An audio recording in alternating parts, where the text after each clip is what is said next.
Ano ang gagawin ng matalinong dalaga matapos siyang saktan, paglaruan, gahasain ng walang awang mga lalaki at basta-basta na lang siyang papatayin? Hindi pwede. Kailangan muna silang pagbayarin sa ginawa nila.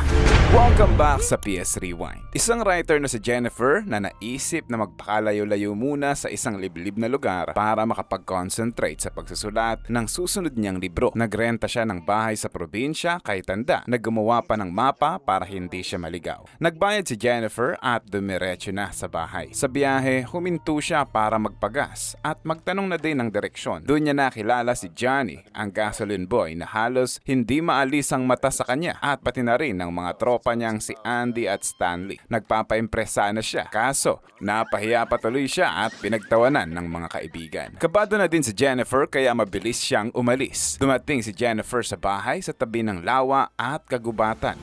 Masaya siya sa dinatnan dahil perpektong lugar ito para magsulat.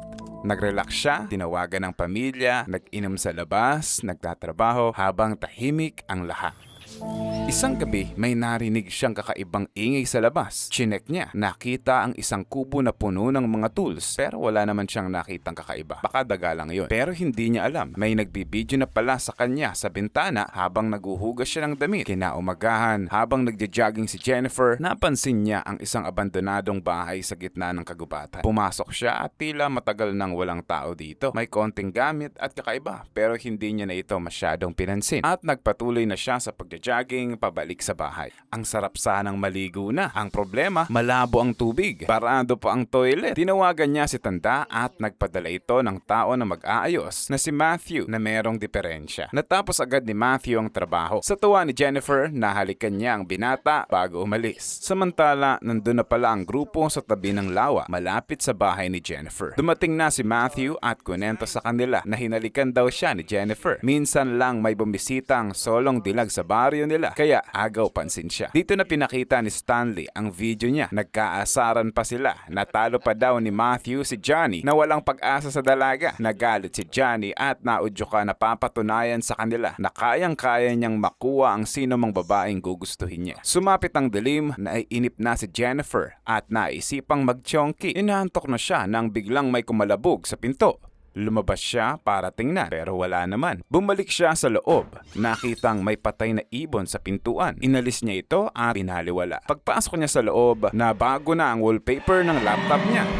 Picture ng mga kalalakihan. Nang ilabot siya, nagsilabasan na sila sa paligid ng bahay. Pinapalayas niya sila at nanakot na tatawag daw siya ng pulis pero hindi siya pinapansin. Nire-record ni Stanley ang lahat ng nangyayari. Sinama pa nila si Matthew. Naiiyak na siya sa takot. Pinapainom pa siya ng sapilitan ni Johnny at pinagtitripan na ilabas ang ngipin niya at ngumiti. Pinapaso siya ng posporo ni Andy. Pinapahalik sa kanya ang baril at pinasubo-subo pa sa kanya. Gusto nilang si Matthew ang unang tumira sa kanya. Habang pinasubo-subo sa kanya ang leeg ng alak, hinampas ito kay Andy at pinulag si Stanley. Saka kumaripas ng takbo sa kagubatan ng walang patutunguhan. Sa takot ay naiwan niya pa ang mga tsinelas niya.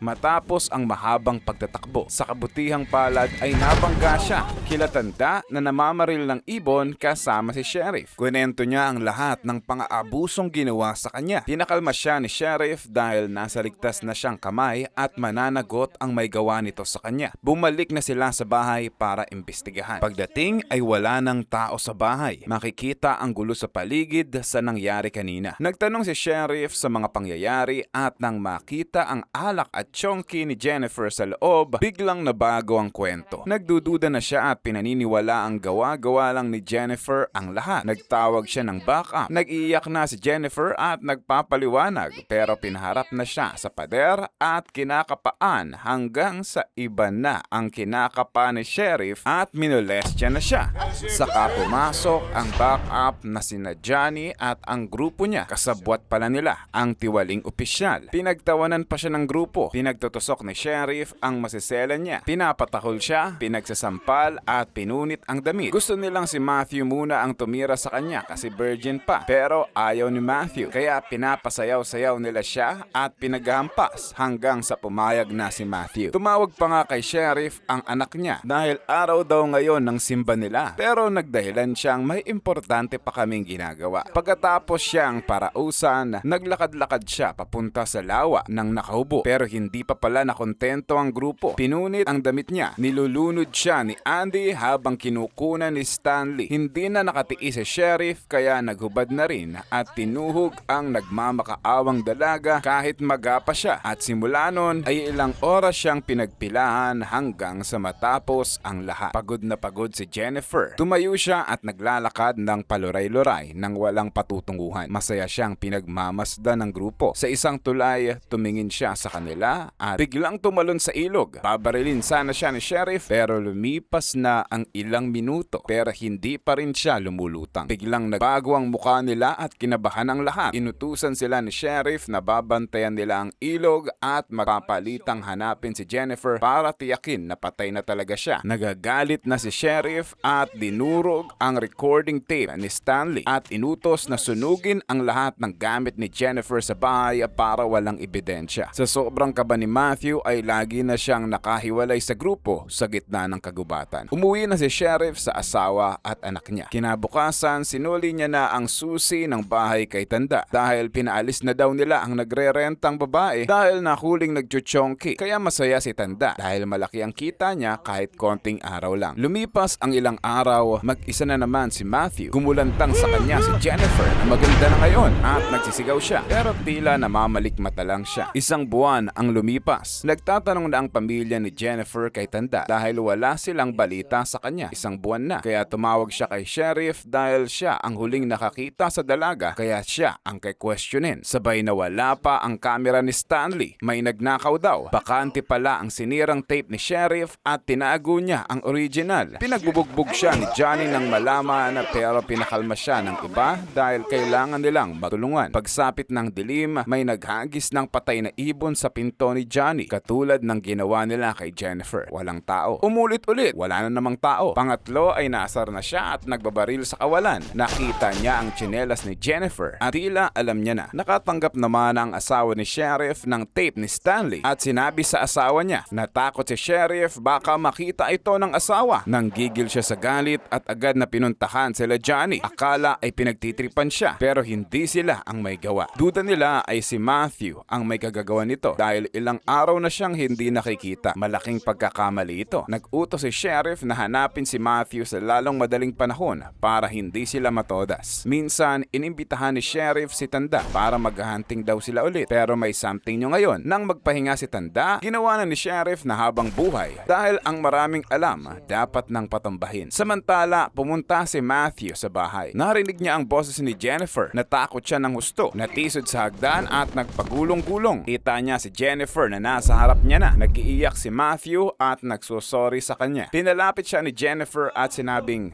"Okay lang, alam kong hindi mo yan kasalanan. Nakasubscribe ka ba sa PS Rewind?" Hindi. Kaya inabot niya ang lubid at sinakal si Matthew.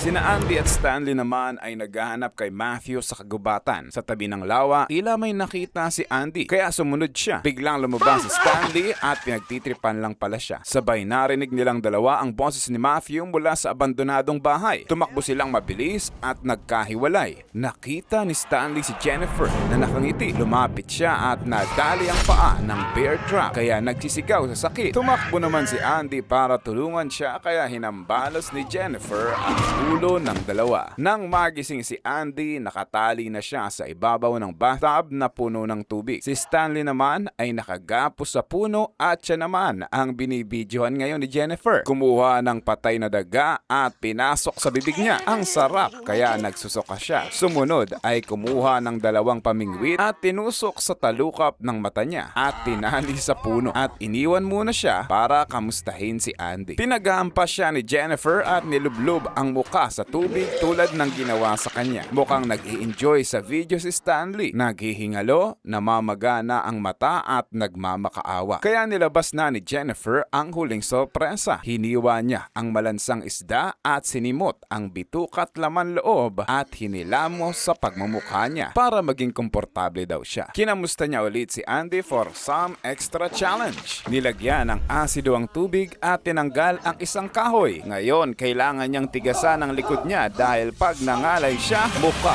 ay matutunaw na. Dumating na ang mga bisita ni Stanley.